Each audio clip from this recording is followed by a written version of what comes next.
Good evening dear student. आज हम बात करेंगे फिजिक्स के नेक्स्ट टॉपिक के बारे में। उम्मीद करता हूं कि पहला टॉपिक आप लोग देख चुके होंगे, यानी फर्स्ट वीडियो लेक्चर आपने देख लिया होगा। आज हम बात करेंगे कुछ आगे के टॉपिक के बारे में, लेकिन आगे के टॉपिक में जाने से पहले कुछ चीज़ों को अपन रिवीजन कर लेते हैं ताकि सारी चीज़ें आपसे बिल्कुल क्लियर हो जाए। ठीक है, जितने भी चीज़ें अपन प्रयोग करेंगे वो सारी चीज़ों का आपको नॉलेज हो जाए। तो चलिए आज बात करते हैं थोड़ी सी हम। अच्छा, हम थोड़ी सी बात करते हैं आज दर्पण के बारे में। ठीक, वैसे दर्पण में ज़्यादा आपका टॉपिक दर्पण के बारे में है नहीं 12th में, इसलिए मैं थोड़ी सी बेसिक लेवल में ही बात करूंगा। देखिए, दर्पण क्या होता है? दर्पण यानी मिरर। ठीक है, अगर हम बात करते हैं जिसको आप आईना के कहते हैं, आईना कहते हैं, ठीक, शीशा भी कहते हैं कुछ लोग। ठीक, तो दर्पण क्या है? दर्पण एक ऐसी युक्ति होती है, ठीक है, एक ऐसी युक्ति है जो अपने पर आपतित संपूर्ण प्रकाश किरण को क्या कर देती है? परावर्तित कर देती है। बेटा, जो दर्पण होता है ना, दर्पण 3 प्रकार के होते हैं। दर्पण कितने प्रकार के होते हैं? अगर हम दर्पण के प्रकार के बारे में बात करते हैं तो दर्पण आपके बारे में अगर बात करते हैं तो दर्पण जो है वो 3 प्रकार के होते हैं। पहला होता है समतल दर्पण। क्या होता है? समतल दर्पण। दूसरा होता है आपके पास गोलीय दर्पण, गोलीय दर्पण। ठीक, तीसरा होता है आपके पास परवलयाकार, परवलयाकार दर्पण। ये आपके पास दर्पण है, 3 प्रकार के दर्पण होते हैं। अच्छा, समतल दर्पण, ठीक, जो प्लेन मिरर हो रहा है। गोलाकार दर्पण के बारे में कल अपन पढ़े थे, आज मैं फिर से बताऊंगा परवलयाकार दर्पण। बस अभी आप सिर्फ इतना जान लीजिए कि इतने प्रकार के होते हैं, बाकी आपके कोर्स में नहीं है, तो आप सिर्फ जान लीजिए। और इसके बाद हम सिर्फ, लेकिन इसके बारे में अगर आप नहीं पढ़े गोली दर्पण के बारे में, तो यकीन मानिए आपसे कुछ भी नहीं बनेगा। ठीक, हम आज से फिर से बात करते हैं गोली दर्पण के बारे में। ठीक है, फिर हम आपके बारे में बात करेंगे कि आगे का आपका टॉपिक कौन सा है। तो देखिए, हम बात कर रहे हैं किसके बारे में? गोलीय दर्पण के बारे में। तो बेटा, कल आपने पढ़ा था कि ऐसा, अच्छा देखिए, इनकी डिफिनेशन अगर आपको याद करना है ना, नॉर्मल सा है। ठीक है, बोल दे रहा हूं, ध्यान से सुनिए। वह दर्पण जिसका परावर्ती पृष्ठ समतल होता है, बिल्कुल प्लेन होता है, उसे हम क्या कहते हैं? समतल दर्पण कहते हैं। वह दर्पण जिसका परावर्ती पृष्ठ क्या होता है? गोलाकार होता है, उसे हम गोलीय दर्पण कहते हैं। ठीक, वह दर्पण जिसका परावर्ती सतह क्या होता है? परवलय के आकार का होता है, परवलय के आकार का होता है, उसे हम क्या कहते हैं? परवलयाकार दर्पण कहते हैं। अच्छा, परवलय क्या है? नॉर्मल सी भाषा में बताता हूँ, गणित की भाषा में। ठीक है, परवलय एक ऐसी आकृति, कुल मिला के जो धनुष के आकार की आकृति बनती है ना, उन्हें हम परवलय कहते हैं। धनुष के आकार की आकृतियों को हम क्या कहते हैं? परवलय कहते हैं। ठीक, अब चलिए बात करते हैं गोली दर्पण। आप ये कह सकते हैं कि वह दर्पण जिसका परावर्ती पृष्ठ क्या होता है? गोलाकार होता है। परावर्ती पृष्ठ मतलब जहां से प्रकाश किरण टकराकर वापस लौटती है, उसी को हम क्या कहते हैं? परावर्ती पृष्ठ कहते हैं। ठीक, तो वह दर्पण जिसका परावर्ती पृष्ठ क्या होता है? गोलाकार होता है। देखिए, ये क्या है? गोलाकार है, ये परावर्ती पृष्ठ है। यहाँ से प्रकाश किरण अंदर से टकरा के बाहर जाएंगी, ये क्या है? परावर्ती पृष्ठ कहलाया। ठीक, जहां से प्रकाश किरण टकरा करके वापस लौटती है, उसी को हम कहते हैं परावर्ती पृष्ठ। देखिए, एक चीज मैं आपको बता देता हूं, ध्यान से सुनना है और समझना है, वीडियो को स्किप मत करिएगा।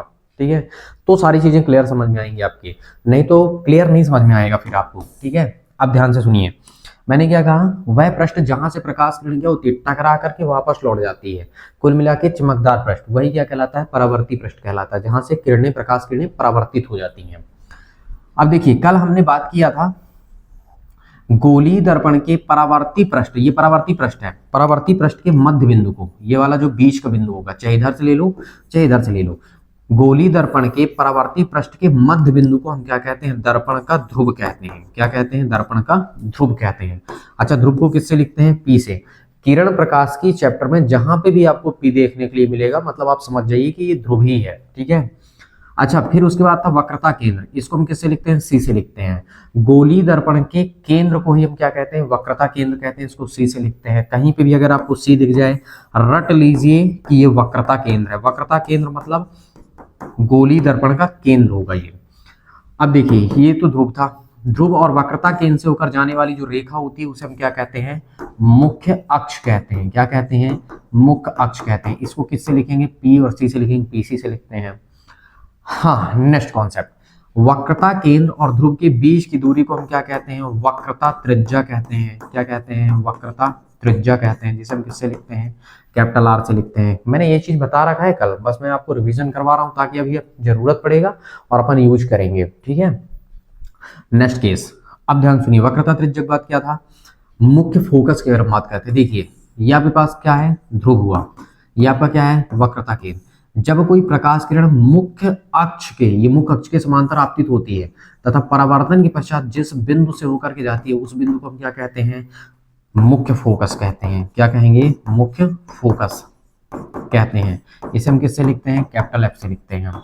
मुख्य फोकस और ध्रुव के बीच की दूरी को हम कहते हैं फोकस दूरी कहते हैं। क्या कहते हैं, फोकस दूरी। किससे लिखते हैं, स्मॉल एफ से। ये जो मैं छोटी छोटी चीजें बता रहा हूँ ना, ये बहुत सारी चीजें ऑब्जेक्टिव के तौर पे पूछी जाती हैं आपसे, ठीक ना, ऑब्जेक्टिव के तौर पे पूछी जाती हैं, इसलिए आप बहुत ही अच्छे से दिमाग में रखने का प्रयास करिएगा, ठीक है। हाँ, फिर उसके बाद फोकस दूरी के बाद आपको मैंने बताया था क्या, द्वारक।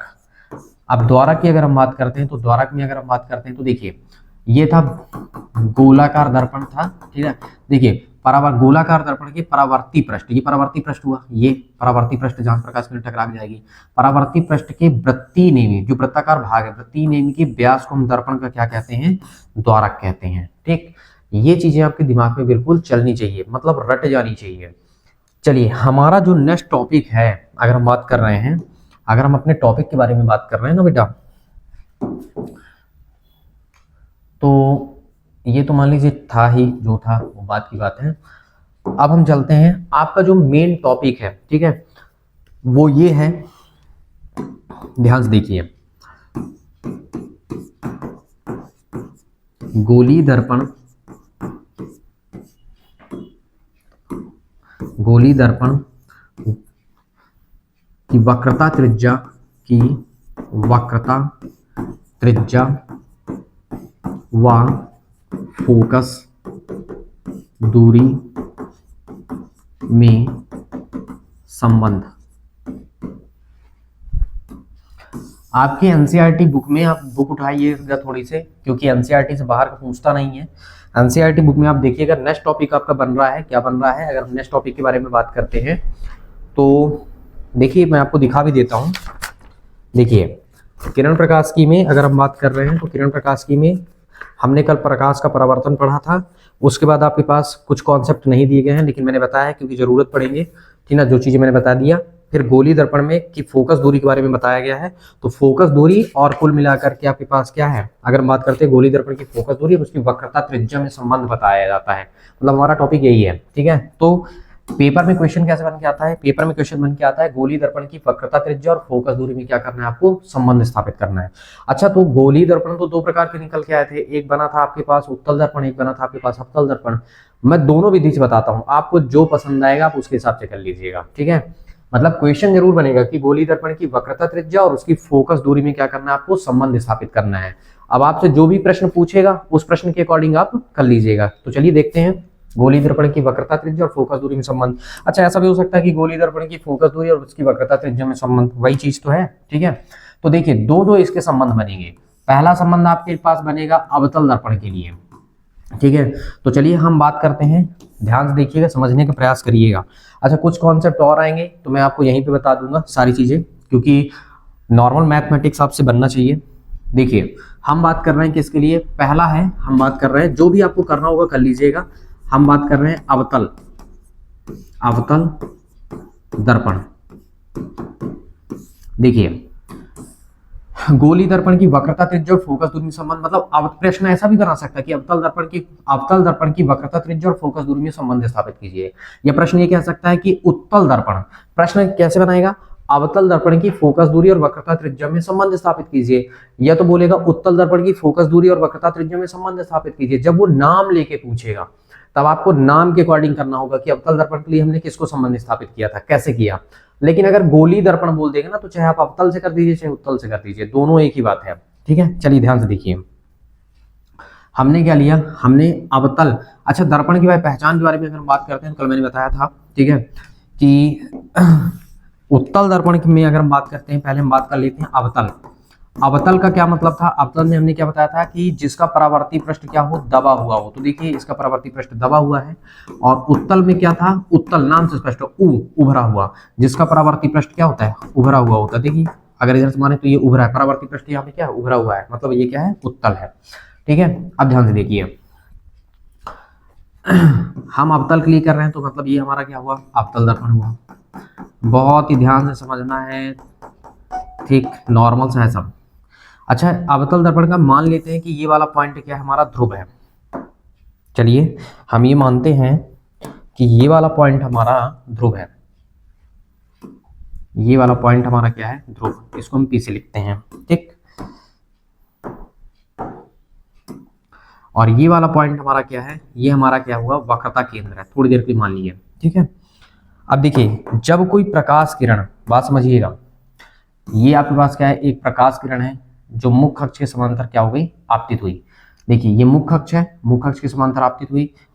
अब बात समझते जाइएगा, ये आपसे डायग्राम बनाते जरूर बनना चाहिए, ठीक है, तुक्का नहीं मारना है, ठीक है। ये चीज आपको पता होना चाहिए कि ऐसा कुछ नहीं है कि हम तुक्का मार लिए। देखिए प्रकाश किरण आपतित हुई, बाहर वाले में तो पॉलिश पुता हुआ है। प्रकाश किरण मतलब ये चमकीला सतह हुआ आपका, ठीक है, परावर्ती सतह। तो प्रकाश किरण टकरा के जो रिटर्न तो जाएगी। परावर्तन का रूल्स भी आपको पता होना चाहिए कि परावर्तन क्या है। कल मैंने बताया था कि परावर्तन क्या कहलाता है, ध्यान से देखिए एक बार और।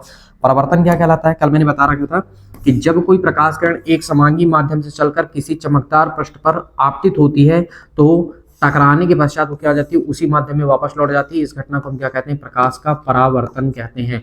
मतलब देखिए ना, समझने का प्रयास करना, प्रकाश किरण आई और टकरा के गई तो अभिलंब बन जाता है, ठीक है। बात समझ गया ना आप? अब देखिए, अब हम चलते हैं आगे। प्रकाश किरण आई, ठीक है, आने के बाद प्रकाश किरण क्या होगी? टकराई, टकरा के क्या हो गई? बाहर निकल गई। अच्छा, जब प्रकाश किरण टकरा के बाहर जा रही होती है तो जहां से जिस बिंदु से टकरा कर जाती है बस उसी बिंदु को हम मुख्य फोकस कहते हैं। क्या अभिलंब बना? नहीं बना। तो अभिलंब कैसे बनता है बेटा? ध्यान से देखना और समझना। जो अभिलंब बनता है ना, वो अभिलंब ऐसा बनता है, ये मतलब ये है आपतन का, यहां पे बनता है ये मुख्य। देखिए जो अभिलंब है वो अभिलंब कहां से? वक्रता केंद्र पर आकर बनता है, ऐसे बनेगा। मतलब देखिए आया गया तो ये अभिलंब ऐसे बनता है। और आने, देखिए प्रकाश किरण अगर आ रही है ना तो आने वाले कोण को हम मान लेते हैं कि भैया ये तुम्हारे पास क्या है? थीटा कोण है, आपतन कोण। और आपने पढ़ रखा है कि आपतन कोण का मान परावर्तन कोण के मान के बराबर होता है। तो जब ये थीटा, देखिए ये आ रहा है तो आने से बन गया कोण आपतन कोण, क्योंकि ये तो अभिलंब है, ये आपका अभिलंब का काम कर रहा है, ठीक है। इसको हम चलिए डेड डैश करके भी कर देते हैं। देखिए ये अभिलंब का काम कर रहा है, तो ये आपतन कोण हुआ ना, अभिलंब आने वाले, ये आपकी प्रकाश किरण है। अगर मैं इसको नाम देता हूं क्या? ए बी, ये वाला पॉइंट क्या हुआ? बी, टकरा के निकल गया, ठीक है। तो ये क्या हुआ? आपतन कोण। तो बेटा जब ये आपतन कोण है तो ये परावर्तन कोण हुआ। थीटा हमने क्यों लिखा? क्योंकि आपतन कोण का मान परावर्तन कोण के मान के बराबर होता है, आपने पढ़ रखा है, ठीक है। एक चीज और आप जान लीजिए, 10वीं में आप पढ़े होंगे, 9th में पढ़े होंगे कॉन्सेप्ट, अगर नहीं पढ़े तो ध्यान से सुनिए। जब दो रेखाएं समांतर होती हैं और उन्हें कोई रेखा एक मिला देती है, जैसे मान लीजिए मिला दिया, ठीक है, फिर से देखिए, एक रेखा आपकी ये है, एक रेखा ये, दोनों रेखा समांतर हैं, एक दूसरे को कभी नहीं काटेंगी। अगर कोई रेखा इन्हें आपस में मिलाती है तो यहाँ पे अपोजिट डायरेक्शन में बनने वाले कोण क्या होते हैं? बराबर होते हैं। और अपोजिट डायरेक्शन के कोण को हम संगत कोण के नाम से जानते हैं, सॉरी एकांतर कोण के नाम से जानते हैं। क्या कहेंगे हम? एकांतर। अपोजिट डायरेक्शन पे बनने वाले कोण क्या होते हैं? एकांतर कोण होते हैं। और एकांतर कोण सदैव बराबर होते हैं। तब बराबर होते हैं एकांतर कोण जब रेखाएं समांतर होती हैं। इसका मतलब देखिए ये वाली रेखा, ये पीसी रेखा और एबी रेखा आपकी समांतर रेखा है, क्योंकि आपने समांतर आपतित किया है। तो ये वाला कोण और ये वाला कोण, ये दोनों कोण बराबर होंगे, इसलिए ये थीटा भी होगा, ठीक। अच्छा, हालांकि हमको बाहर का कोण तो जरूरत नहीं है, पर अगर मैं आपको बताऊं तो बाहर का कोण क्या होगा? ये आपको दिख रहा है, एक त्रिभुज बन रहा है। त्रिभुज का में एक रूल्स होता है बहिष्गत कोण प्रमेय, और बहिष्गत कोण प्रमेय ये कहता है कि बाहर वाला जो कोण होता है वो अंदर के कोण के योग के बराबर होता है। तो अंदर कोण क्या है? थीटा। थीटा देखो बाहर, ये वाला देखो, अंदर अंदर एक थीटा एक थीटा, तो यहाँ पे बाहर कितना बन जाएगा? 2 थीटा, ठीक है। अगर आप चाहें तो बना सकते हैं, नहीं लिखेंगे तब भी कोई दिक्कत नहीं है। अब मैं इसको पर्टिकुलर नाम देता हूँ, चित्र आपको समझना ही होगा, ठीक है, और कई बार प्रैक्टिस करना ही होगा। एम नाम दे दिया, ये पी हुआ और ये क्या हुआ? एन हुआ। देखिए मानने का कितना आसान तरीका आपको, कैसे आप थ्योरी लिखेंगे। माना एम माना एम पी एन, सॉरी यहाँ पे चल गया, माना M P N, M P N एक अवतल दर्पण है, क्योंकि अवतल के लिए निकाल रहे हैं, अवतल दर्पण है। पी इसका ध्रुव, एफ फोकस तथा पीसी मुख्य अक्ष है। मुख्य अक्ष के समांतर ए बी कोई प्रकाश किरण आपतित होती है तथा परिवर्तन के पश्चात फोकस से होकर के, यानी मुख्य फोकस से होकर के चली जाती है। बस इतना ही स्टेटमेंट आपको लिखना है। देखिए आप क्या कर रहे हैं, मान रहे हैं, माना क्या माना, माना एम पी एन एक अवतल दर्पण है, एम पी एन एक कौन सा दर्पण है, ये अवतल, अवतल दर्पण है। P इसका ध्रुव, P इसका ध्रुव, P को हम क्या कहते हैं, ध्रुवी तो कहते हैं। P इसका ध्रुव, F फोकस, वहीं से देखते जाइए, F कैपिटल F क्या है, फोकस, कॉमा C वक्रता केंद्र, C वक्रता केंद्र तथा पूरा P और C, PC, PC को क्या कहते हैं, मुख्य अक्ष है। ठीक, मान लीजिए माना एम पी एन एक अवतल दर्पण है, पी इसका ध्रुव, एफ फोकस और सी क्या है, वक्रता केंद्र है। ठीक, अब अगर हम इसमें बात कर रहे हैं वक्रता केंद्र, इसको मैं थोड़ी सी दूर करता हूं ताकि आपको समझ में आए, ये लीजिए। ठीक, अब देखिए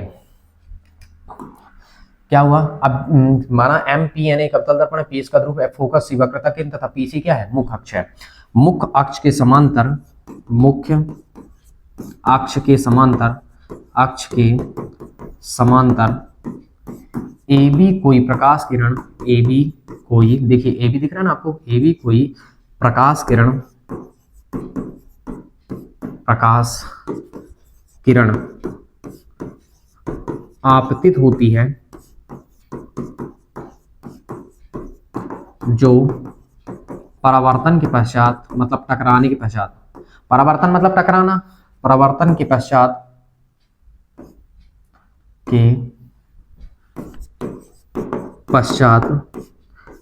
फोकस या मुख्य फोकस कह सकते हैं, फोकस से होकर चली जाती है, चली जाती है। ठीक, ये था आपका कॉन्सेप्ट। देखिए मानने का काम कितना आसान, माना एम पी एन एक अवतल दर्पण है, पी इसका ध्रुव है, फोकस सी वक्रता केंद्र तथा पी सी मुख्य अक्ष है। मुख्य अक्ष के समांतर ए बी कोई प्रकाश किरण आपतित होती है जो परावर्तन के पश्चात फोकस से होकर के चली जाती है। तो जब यहां से गई तो आपके पास लगेगा क्या, परावर्तन के नियमानुसार आप लिख सकते हैं। ध्यान सुनिए, क्योंकि टकरा कर रिटर्न हो गई ना प्रकाश किरण, तो जब टकरा कर रिटर्न हुई तो इसका क्या मतलब हुआ, इसका मतलब ये हुआ ना कि परावर्तन का रूल्स लगेगा। तो चलिए परावर्तन का रूल्स लगाते हैं, देखते हैं परावर्तन के नियमानुसार। परावर्तन के नियमानुसार, नहीं परावर्तन के नियम के अनुसार। तो परावर्तन का नियम क्या कहता है कि आपतन कोण का मान परावर्तन कोण के मान के बराबर होता है, और आपतित किरण, परावर्तित किरण, अविलंब, तीनों क्या होते हैं, तीनों आपतन बिंदु पर एक ही तल पर स्थित होते हैं। ठीक है, तो देखिए आपतन कोण कौन है, आने से बनने वाला कोण आपतन कोण है। तो देखो बेटा ये तो हमारा अभिलंब है ना, ये वाला पोर्शन हमारा अभिलंब है। तो देखो आने वाली किरण कौन है, ये आपतित किरण, आपने पढ़ रखा है आपतित किरण और अविलंब के बीच बनने वाले कोण को आपतन कोण कहते हैं। तो ये आपतित किरण है और ये अविलंब बना है आपका। तो आपतित किरण और अविलंब के बीच बनने वाला कोण ये है, मतलब क्या लिखेंगे आप, कोण कहां बना है, बीच में। जब भी कोण जहां बनेगा उस अक्षर को या उस, देखिए यहाँ पे ये जो बी अक्षर है उसको बीच में लिखा जाएगा, ए बी सी। मतलब आपके पास क्या है, कोण जो ए बी सी है, ठीक ना, ए बी सी, ये क्या है, ये हमारा क्या है, थीटा। यही क्या है, आपतन कोण। हमने ये मान रखा है कि भैया ये क्या है, माना, ठीक ना, थीटा हमने मान लिया है कि आपतन कोण वैसे लिखते आई से है, लेकिन हमने मान लिया क्या, थीटा। तो ये क्या है हमारे पास, आपतन कोण है, ये क्या है, आपतन कोण। या फिर आप लिख सकते हैं यहाँ पे ना लिख के यहाँ लिख दीजिए कि हमारे पास ये क्या है, आपतन कोण। ये आपतन कोण हुआ, हमने थीटा मान रखा है, कोई दिक्कत नहीं। अच्छा और देखिए परावर्तन कोण कौन सा है, अगर हम देखें परावर्तन कोण, तो बेटा परावर्तन कोण अगर हम देखें तो देखियो टकरा के जा रही है किरण, ये तो बनेगा विलंब के साथ सी बी, क्योंकि वाला पॉइंट बी है, सी बी एफ। कोण कौन सा, सी बी एफ। ये भी तो आपने थीटा ही माना है, क्योंकि हमने मान तो रखा है थीटा ही माना है। ठीक है कि कोण थीटा बन रहा है, ये हो गया। अच्छा अब एक चीज आपको और थोड़ी सी फोकस करना है। फोकस क्या करना है आपको, ध्यान से देखिए, मैं इसको थोड़ी छोटा करता हूँ। और मैं इसे शिफ्ट करता हूं इधर। देखिए आपको क्या पता है कि ए बी और पी सी, पी सी मतलब मुख्य अक्ष, पी सी और ए बी क्या है, समांतर है और ये इन्हें बी सी रेखा मिला देती है। ठीक है, आप क्या बताएंगे इसके बाद, बताएंगे परावर्तन में कोण ढूंढने के बाद आपने क्या बताया, ठीक ना, कि ए बी व पी सी क्या है, समांतर है। ए बी व पी सी क्या है, समांतर है। और इन्हें मिला कौन रहा है, ये तो परावर्तित होकर जा रही है ना, मिलाने का काम कौन कर रहा है, बी सी इन्हें मिलाती है और बी सी इन्हें मिलाती है। अच्छा, मिलाने से क्या हुआ, अभी मैंने बताया ये रेखा और ये रेखा समांतर है और कोई मिला देगा तो ये अपोजिट डायरेक्शन के कोण बराबर हो जाते हैं जब दोनों रेखाएं समांतर होती है, और इन दोनों कोणों को हम क्या कहते हैं, एकांतर कोण के नाम से जानते हैं। तो इसका मतलब क्या हुआ, अब देखिए मिला देने से क्या हुआ कि ए बी सी जो कोण है, कोण कौन सा, ए बी सी, ये वाला ए बी सी, ये वाला थीटा, और देखिए बी सी एफ, कोण कौन सा, बी सी एफ, ये दोनों क्या हो गए, बराबर, थीटा बराबर होगी। जब ये थीटा है तो ये भी थीटा होगा, ठीक ना, क्यों होगा, क्योंकि ये क्या है, एकांतर कोण है, एकांतर कोण है। ठीक, अब इसके बाद आपको कुछ नहीं लिखना है, ठीक है, ये आपने लिख दिया कि भैया ये है एकांतर कोण, और बस इसके बाद आपको कुछ नहीं करना है। अब आप सीधे आएंगे, कहीं नहीं जाना है आपको, सीधे सीधे आप फोकस कर लीजिए, ये तो लिखने का काम हमारा हो ही गया। फोकस करिए त्रिभुज पे, कहां पे त्रिभुज बना है, त्रिभुज बी सी एफ में, दिखा आपको, बी सी एफ में। ठीक, तो अब आप क्या लिखना स्टार्ट करेंगे, ऐसा कुछ क्या लिखेंगे, अब त्रिभुज बी सी एफ में, बी सी एफ में, अगर हम बीसीएफ में देखें तो आप एक फिर से ध्यान रखिए, क्योंकि कॉन्सेप्ट तो है, ध्यान तो रखना पड़ेगा। अभी ये फर्स्ट क्वेश्चन आपको, इसलिए थोड़ी सी समय लग सकता है आपको, ठीक है, लेकिन अगर आप प्रैक्टिस करेंगे तो 100% ही आपसे बनने लग जाएगा। अच्छा देखिए बीसीएफ में क्या कंडीशन है, अगर हम बात करते हैं तो बीसीएफ में अगर हम कंडीशन देखते हैं तो देखिए आप एक 9th में कॉन्सेप्ट पढ़े होंगे कि कोण के सामने की भुजा बराबर होती है। तो इस पहले इस त्रिभुज में आप देखिए बीसीएफ में, बीसीएफ, इस त्रिभुज में दोनों कोण थीटा थीटा मतलब दोनों बराबर है, मतलब देखिए कैसे लिखेंगे हम, सी बी एफ, कोण सी, कोण कौन सा, सी बी एफ किसके बराबर है बेटा, देखो बी सी एफ के, कोण किसके, बी सी एफ, ये दोनों बराबर है, देखिए थीटा थीटा दोनों बराबर हुए, नहीं थीटा थीटा बराबर हो गए। अच्छा कोण मतलब कहने का मतलब बी में कोण बन रहा है और सी में कोण बन रहा है, तो बी कहाँ है, ये, तो बी के सामने की भुजा कौन है, बी के सामने की भुजा क्या है, एफ सी, एफ सी, इसको आप क्या लिखेंगे, एफ सी, क्यों, कॉन्सेप्ट है कोण के सामने की भुजाएं क्या होती हैं, बराबर होती हैं, कोण के सामने भुजाएं बराबर होती हैं। तो सी वाला कोण कहाँ है, ये है, तो सी के सामने कौन है, एफ बी, क्या है, एफ बी, तो आपने क्या लिख दिया यहाँ पे, एफ बी। कॉन्सेप्ट अगर आप देना चाहते हैं तो बता सकते हैं, चूंकि कोण के सामने की भुजाएं बराबर होती हैं,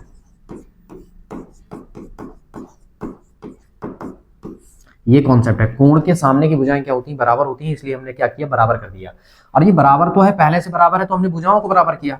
अब आपको करना क्या है कि आप दोनों पक्षों में, ठीक ना, क्या करेंगे, देखिए एफ सी है ना, एफ और सी है ना, तो आप पी से एफ को जोड़ देंगे, ठीक ना, दोनों पक्षों में आप क्या करेंगे, दोनों पक्षों में पी एफ को जोड़ने पर,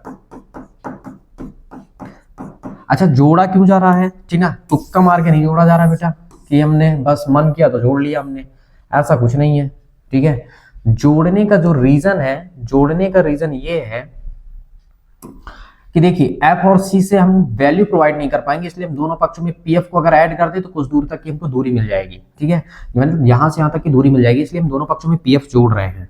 तो बेटा जब हम जोड़ेंगे तो आप बताइए ये कितना हो गया, हमने पी एफ कर दिया और धन एफ सी कर दिया, और बराबर क्या हुआ, तुम्हारे पास एफ बी है और धन हमने क्या कर दिया, पी एफ कर दिया। देखो दोनों तरफ अगर हमें पी एफ काट दी, ठीक है ना, तो क्या हो जाएगा, ये दोनों चीजें फिर से बच जाएंगी। अच्छा देखिए अब ध्यान से देखिए, पी से एफ, एफ से सी, पी से एफ और एफ से सी, हम सीधे सीधे क्या लिख सकते हैं, पीसी, बस इसीलिए तो जोड़े थे, एफ बी और पी एफ, देखिए एफ से बी और पी एफ, तो अगर हम बात करें ये जो आपका एफ से बी है ना, वो लगभग पी एफ के ही बराबर होता है, एक कंडीशंस है, ठीक है, तो हम इसको यहाँ पे क्या लिख देते हैं, पी एफ ही लिखेंगे, और ये क्या हुआ, पी एफ हुआ। हम बताएंगे चूंकि जो बी एफ से जो बी है वो आपका लगभग बराबर होता है, मतलब लगभग बराबर होता है किसके, अगर हम बात कर रहे हैं P से लेके F के ही बराबर होता है।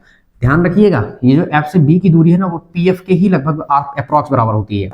इस केस में क्या हुआ PC। अब देखो FB PF और PF मिलके कितने हो गए 2PF। ठीक, देखिए अब हम आप चलते हैं आगे चलते हैं और कुछ चीजों को अपन ध्यान देंगे।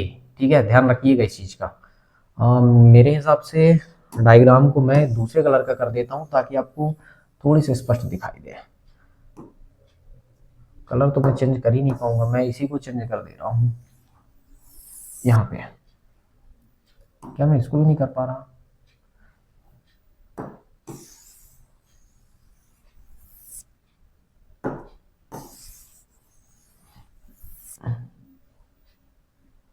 चलिए थोड़ी सी कोशिश करिएगा समझने का। चलिए मैं कलर ही चेंज कर रहा हूँ। ठीक है, एक चिन्ह परपाटी रूल्स है, ध्यान से सुनिएगा। अगर दर्पण के, ठीक है, जैसे दर्पण है, दर्पण से लेफ्ट की ओर अगर कोई वस्तु रखी है लेफ्ट की ओर तो माइनस होगी, राइट की ओर अगर रखी है तो दूरी धनात्मक होगी। ध्यान से सुनिए, चिन्ह का खेल है। अगर कोई दर्पण है, जैसे मान लीजिए मैं खड़ा हूं, ये दर्पण है, दर्पण से लेफ्ट उल्टे ओर, ठीक है, लेफ्ट की ओर, जिधर आपका लेफ्ट हाथ है मान लीजिए, क्योंकि ये मेरा लेफ्ट है, तो दर्पण से लेफ्ट की ओर अगर कोई चीज है तो ऋणात्मक लेंगे, दर्पण से राइट की ओर कोई चीज है तो धनात्मक लेंगे, दर्पण से नीचे की ओर अगर है तो हम ऋणात्मक लेंगे, और दर्पण से ऊपर की ओर है तो हम धनात्मक लेंगे। समझ गए आप? ध्यान से देखिए। अच्छा P क्या है, याद करिए कॉन्सेप्ट को, कल के कॉन्सेप्ट को। P तो कहते हैं ध्रुव और C क्या है तुम्हारे पास वक्रता केंद्र। मतलब ध्रुव से वक्रता केंद्र की दूरी को क्या कहते हैं, तो ध्रुव से वक्रता केंद्र की दूरी को हम क्या कहते हैं, वक्रता त्रिज्या कहते हैं बेटा। याद है आपको वक्रता त्रिज्या, इसलिए हमने कैपिटल R लिख लिया। ठीक है, ध्रुव से वक्रता केंद्र की दूरी को। अच्छा ये देखिए क्या है, तो है तो दो P और F। P क्या है ध्रुव, F क्या है मुख्य फोकस। ध्रुव से मुख्य फोकस की दूरी को हम क्या कहते हैं, फोकस दूरी कहते हैं। मतलब ये हो गया। अच्छा इसी को मैं ऐसा भी लिख सकता हूँ, R बराबर क्या लिख सकता हूँ, सॉरी F बराबर गुणांक बटे में डाल दिया तो कितना हो गया R/2। ये दोनों मोस्ट कॉन्सेप्ट हैं यहाँ पे, ये दोनों यूज भी होते हैं सवालों में। ठीक है, ये और ये। अच्छा ध्यान से देखिए, यही क्या है, गोली दर्पण की फोकस दूरी और वक्रता त्रिज्या में अभिष्ट संबंध है। आप लास्ट में लिख सकते हैं क्या, यही अवतल दर्पण के लिए है, सॉरी, तो हम इसको अवतल दर्पण डाल देते हैं। यही अवतल दर्पण व अवतल दर्पण की फोकस दूरी व वक्रता त्रिज्या में अभीष्ट संबंध है, लिख लीजिएगा। ठीक, अच्छा एक कॉन्सेप्ट और बनता है यहाँ पे, ध्यान से देखिए। F क्या है, फोकस दूरी, R क्या है, वक्रता त्रिज्या। फोकस दूरी वक्रता त्रिज्या की आधी होती है, फोकस दूरी वक्रता त्रिज्या की आधी होती है, बटे में 2 है मतलब आधी होती है। कॉन्सेप्ट आता है वक्रता त्रिज्या फोकस दूरी की दुगनी होती है, क्योंकि यहाँ पे 2 का गुणा है। ठीक है, ऑब्जेक्टिव में खूब पूछा जाता है, ध्यान से सुन लीजिए कि स्टेटमेंट लिख लीजिएगा। वक्रता त्रिज्या फोकस दूरी की 2 गुनी होती है, पहला स्टेटमेंट।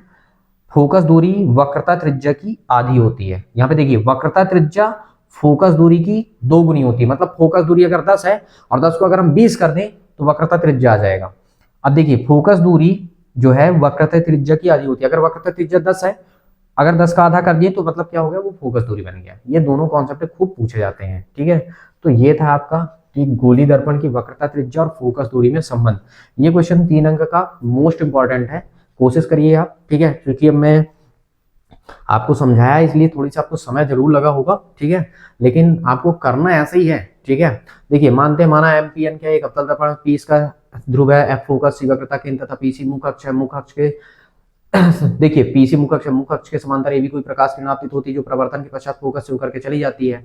अब जब जाएगी तो भैया आपतन देखिए आ रहा है जा रहा है, मतलब अभिलंब भी बनेगा, तो अभिलंब बना दिए हम। तो आपतन कोण परावर्तन कोण का मान हमने परावर्तन नियम अनुसार बताया कि दोनों बराबर होंगे। देखिए थीटा थीटा हमने लिख दिया, थीटा हमने माना था। ठीक है, अब देखिए ए बी और पीसी वाला पार्ट, ये दोनों रेखाएं क्या समांतर है, बीसी ने मिला देती है, जब मिलाती तो ये वाला कोण दोनों आपस में क्या हो गया, बराबर हो गया, क्योंकि ये कांतर कोण है, बात खत्म। इसके बाद एक त्रिभुज बना, त्रिभुज में हमने लिया तो त्रिभुज में दोनों कोण आपस में क्या बराबर है। जब दोनों कोण आपस में बराबर हैं तो हमारे पास क्या हुआ, देखिए दोनों कोण बराबर हो गए तो मतलब कोण के सामने एक भुजा बराबर होगी तो बी के सामने क्या हो गया, सी एफ हो गया, और सी के सामने क्या हो गया, एफ से बी हो गया, एफ बी हो गया। दोनों पक्ष में हम पी एफ जोड़ रहे हैं क्योंकि हम आधी दूरी लेके करेंगे क्या, इसलिए दोनों पक्ष में हम पी एफ जोड़ दिए। अच्छा, यहाँ पे जो एफ बी था उसको मैंने पी एफ के बराबर बताया क्योंकि लगभग बराबर होता है पी एफ के, मतलब एफ से बी की जो दूरी होती है लगभग पी से एफ के बराबर ही होती है, ठीक है। और फिर हमने ये बताया कि ये दोनों देखिए पी से लेके सी, पी से लेके एफ और एफ से लेके सी को हमने पी सी कन्वर्ट कर दिया, और ये मिलके पी एफ मिलके डबल पी एफ हो गए। पी मतलब है ध्रुव, सी मतलब है वक्रता केंद्र, ध्रुव से वक्रता केंद्र की दूरी को, ध्रुव से वक्रता केंद्र की दूरी को वक्रता त्रिज्या कहते हैं। क्योंकि ये चीज राइट में है इसलिए हमने प्लस में ही रखा है, ठीक है ना। और ये चीज तुम्हारे पास अगर देखते हैं, ठीक, जैसे पी से एफ, तो ये तुम्हारे पास ये भी तो राइट में ही है, दर्पण के उधर राइट में ही तो बन रहा है। इसका मतलब तुम्हारे पास क्या कहलाया, अगर हम देख रहे हैं तो सॉरी एक चीज मैंने मिस कर दिया थोड़ी से, बताना तो सही था पर शायद मैंने ही गलत कर दिया, ठीक है। बाकी और सारी चीजें सही है, सॉरी थोड़ी सी मिस हुआ है, बाकी और सब सही है, आंसर सब वही आएगा, पर थोड़ी सी आप देखिए ये चीज लेफ्ट में है, ये कहाँ है, लेफ्ट में। तो देखिए ध्रुव से वक्रता केंद्र की दूरी को हम क्या कहते हैं, ध्रुव से वक्रता केंद्र की दूरी को हम क्या कहते हैं, वक्रता त्रिज्या कहते हैं।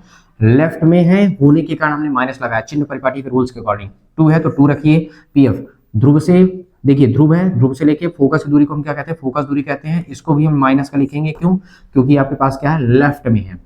अब दोनों माइनस माइनस क्या हो जाएंगे, कैंसिल, तो आर बराबर कितना हो जाएगा, 2f। बाकी सब सेम है, कोई दिक्कत नहीं है, बस माइनस मैंने नहीं लगाया था। और यहां से कितना हो जाएगा, f बराबर क्या हो जाएगा, r/2। बाकी सब सही है, स्टेटमेंट पूरा का पूरा सही है, ठीक है। बस माइनस लेफ्ट में होने के कारण क्या है, देखिए दर्पण के लेफ्ट में, इसलिए माइनस का हमको यूज करना ही पड़ेगा। अगर वो उधर होता, राइट में होता, तब हम प्लस कर लेते, ठीक है। इस चीज को विशेष ध्यान रखिएगा। तो ये था आपका गोली दर्पण की फोकस दूरी और वक्रता त्रिज्या में संबंध। हाँ, अब हम बात करते हैं नेक्स्ट कॉन्सेप्ट की बात कर रहे हैं। जैसे हमने अवतल दर्पण का देखा है, वैसे हमको उत्तल दर्पण के लिए भी देखना होगा। किसके लिए देखना होगा, उत्तल के लिए। तो चलिए जो आपको पसंद आएगा उसके अकॉर्डिंग आप कर लीजिएगा। तो उत्तल दर्पण की फोकस दूरी और वक्रता त्रिज्या में संबंध। उत्तल दर्पण की फोकस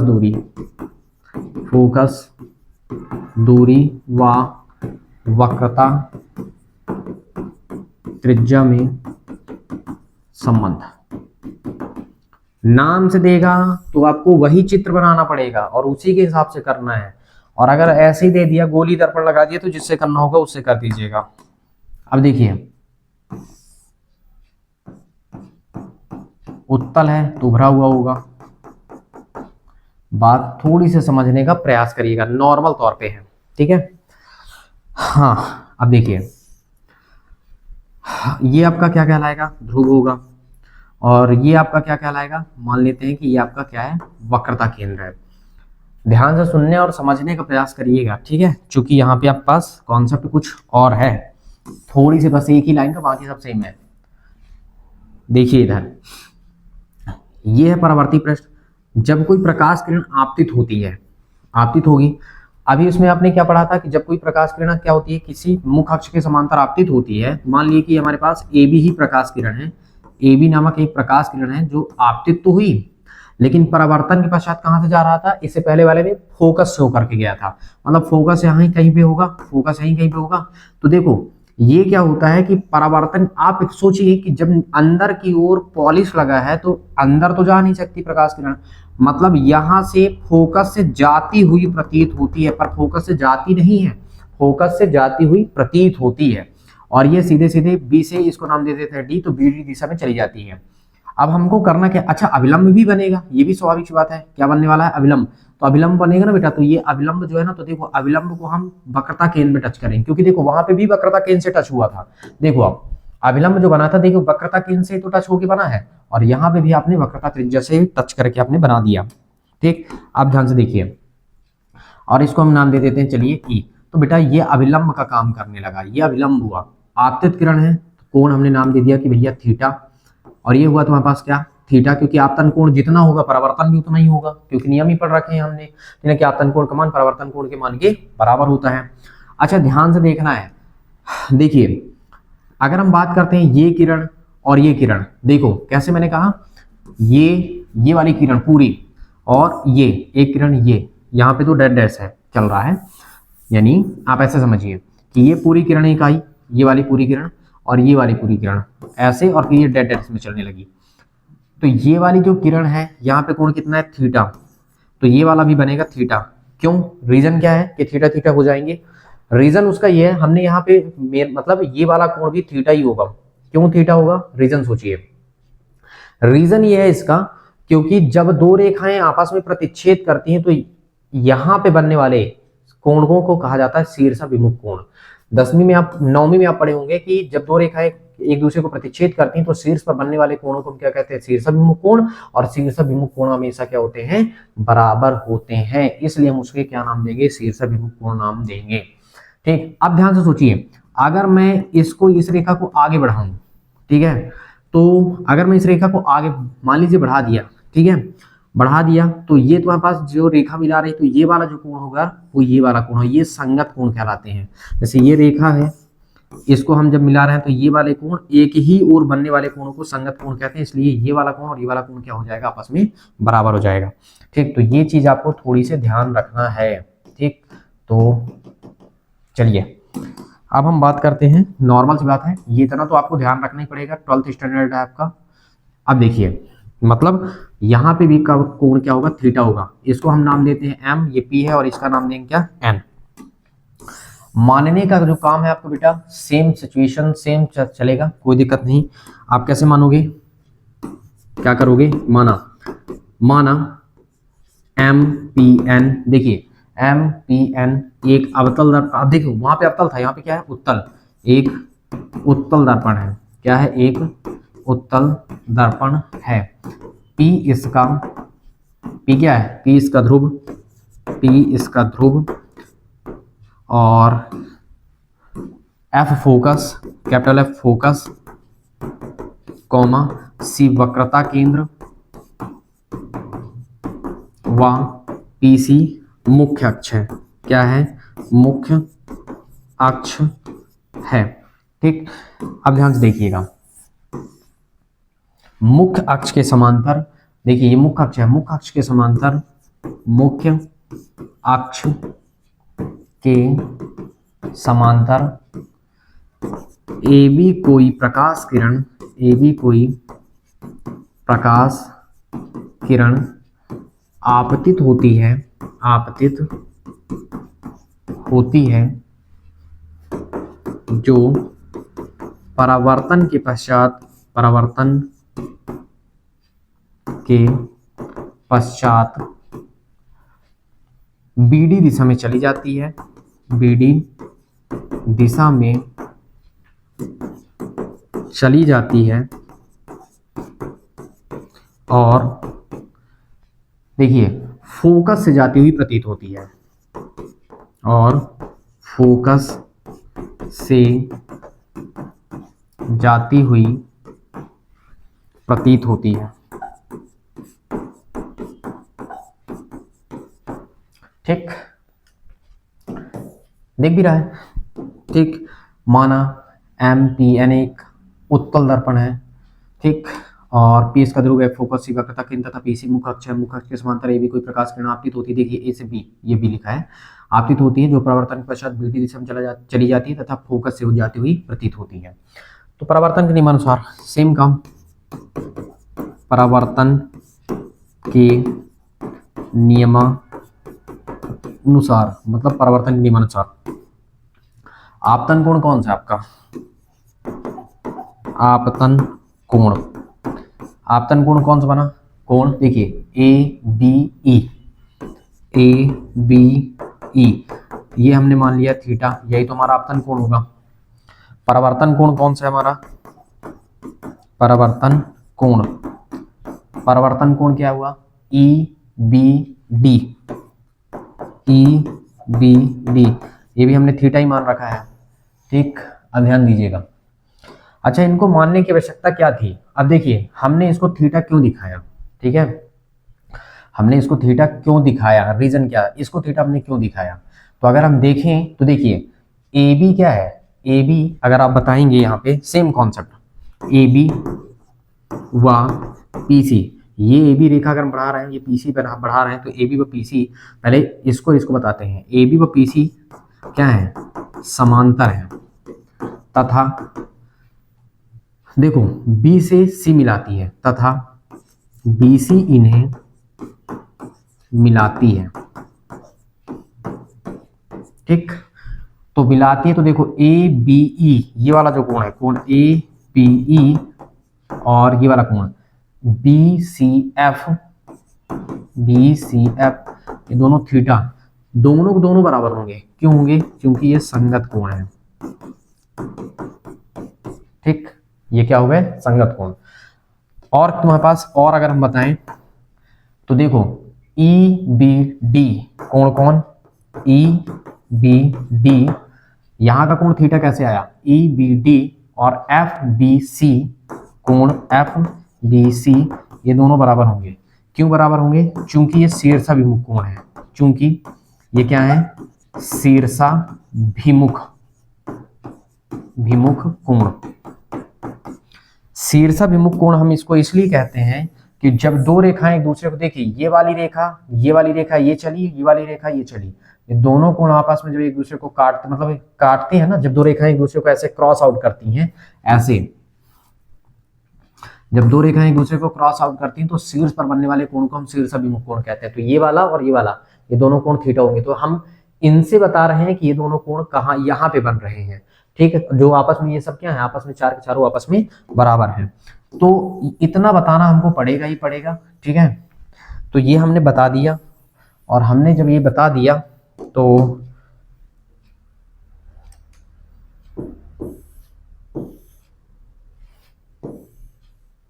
ये हमने इसको यहाँ पे शिफ्ट किया।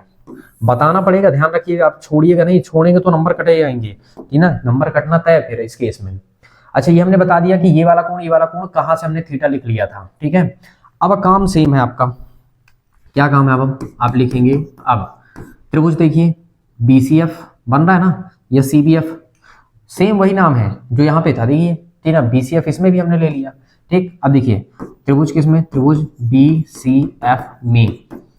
अच्छा, BCF इस त्रिभुज में क्या दिखा कि दो तो कोण थीटा थीटा, कौन कौन सा? FBC, कोण कौन सा? FBC, और कौन सा? C, देखिए BCF, कोण कौन सा? BCF, ये दोनों क्या है? थीटा थीटा है।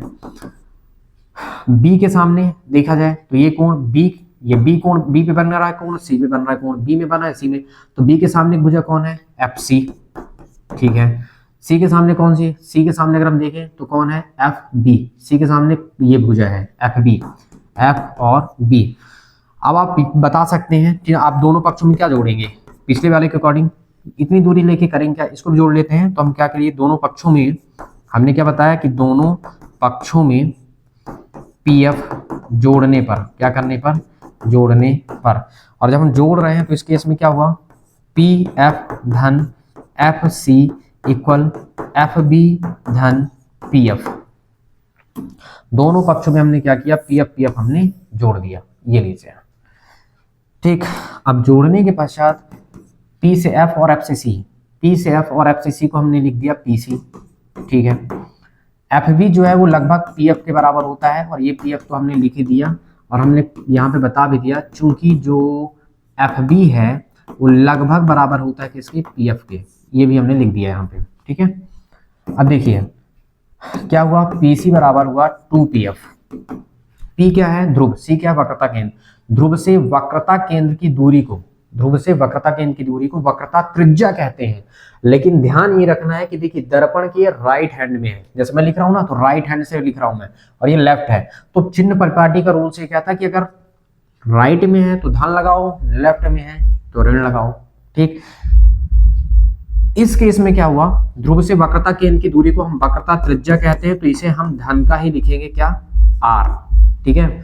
और ये क्या हुआ? 2 PF, P क्या है? ध्रुव, और F क्या है? फोकस दूरी। ध्रुव से मुख्य फोकस की दूरी को हम क्या कहते हैं? फोकस दूरी, जिसे हम F से लिखेंगे। एक तो आप यहाँ पे छोड़ सकते हैं, या तो F बराबर क्या निकाल सकते हैं? R/2, और आप बताएंगे कि यही क्या है?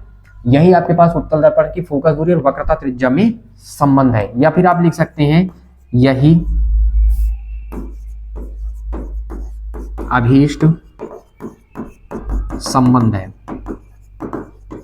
ठीक। अच्छा, सेम कॉन्सेप्ट वक्रता त्रिज्या, देखिए R क्या? वक्रता त्रिज्या। वक्रता त्रिज्या फोकस दूरी की 2 गुनी होती है। फोकस दूरी वक्रता त्रिज्या की आधी होती है, बटे में 2 का मतलब आधा होना, तो आधी होती है। ठीक, तो ये था आज आपका, ठीक, गोली दर्पण की फोकस दूरी और वक्रता त्रिज्या में संबंध।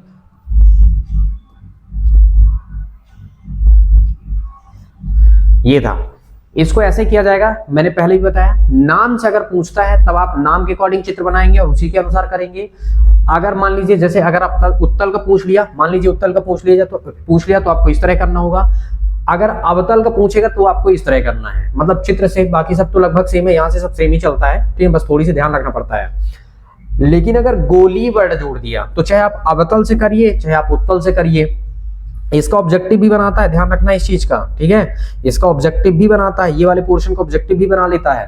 तो आज के लिए बस फिलहाल इतना ही, ठीक है। और कैसी लगी आपको वीडियो जरूर बताइएगा, कॉन्सेप्ट आपको समझ में आया कि नहीं आया ये भी बताइएगा, ध्यान से जरूर देखिएगा, कोई भी चीज इतनी डिफिकल्ट नहीं है कि आप समझ ना सकें, ठीक है। अगर आप कुछ करने के लिए चाह लेंगे तो 100% है कि आप कुछ ना कुछ करके दिखाएंगे, ठीक है। तो आप बताइएगा कि कैसी लगी आपको वीडियो, और दूसरे बच्चों को भी शेयर करिएगा ताकि उनको भी सहायता मिल सके। थैंक यू बेटा।